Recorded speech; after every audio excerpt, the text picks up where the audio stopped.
Have you ever wondered what Hades would be like as a multiplayer experience? Well, 33 Immortals brings that idea to life with fast-paced cooperative action. Like many promising titles, it comes with the hurdle of currently only being available for Xbox and Epic Games. Designed primarily for console players, it features crossplay, which can be a blessing or a curse depending on your preferences. Because the game relies on the synchronized efforts of 33 players, communication is essential. No matter how hard you try, this game cannot be played alone. Comparing 33 Immortals to Hades is a bold claim, so let's break this down. Imagine Hades with its diverse weapons and relics but structured more like Raven's Watch, only with a more refined and replayable design. The game is linear, but challenging, rewarding, and also very fun.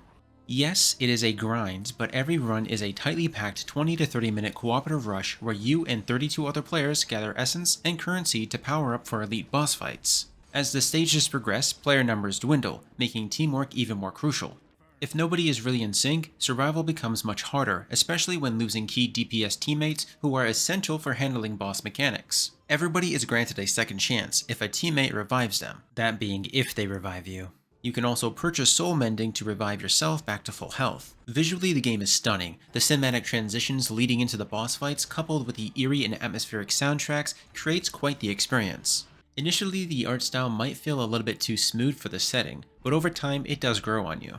The game itself features 4 distinctive classes, each catering to a different playstyle. The tank is a frontline brawler who can parry damage and deliver heavy blows, best for those who prefer a stationary and defensive approach. The assassin is a highly mobile, short-range DPS class focused on critical strikes and being very aggressive. The specialist is built for crowd control, slowing and immobilizing enemies rather than diving into close combat. Finally, the archer is a positioning class that relies on charged shots and area damage, rewarding precise timing and also a little bit of strategy. The loop involves loading into a stage with other players, split into smaller groups. You'll be navigating the map to fight enemies and collecting currency, power-ups, and keys to build your strength through the altars found along the way. Once you're ready, you'll be able to tackle the tormented halls in groups of 6. These will reward you with random power-ups of common, rare, or epic variety. You can reroll any of these if you have the currency to do so.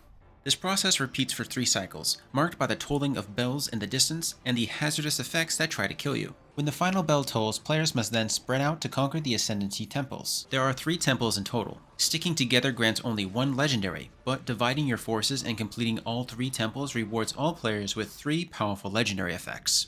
Afterwards, it's time for the final boss fight. With the game still in early access, only 2 bosses are currently available, each one with their unique mechanics that demand teamwork and communication to overcome. This is where the game stumbles. It's a full-blown meta-progression grind. You cannot realistically progress without sinking multiple hours into unlocking weapons, upgrades, relics, cosmetic, and other powerful boosts.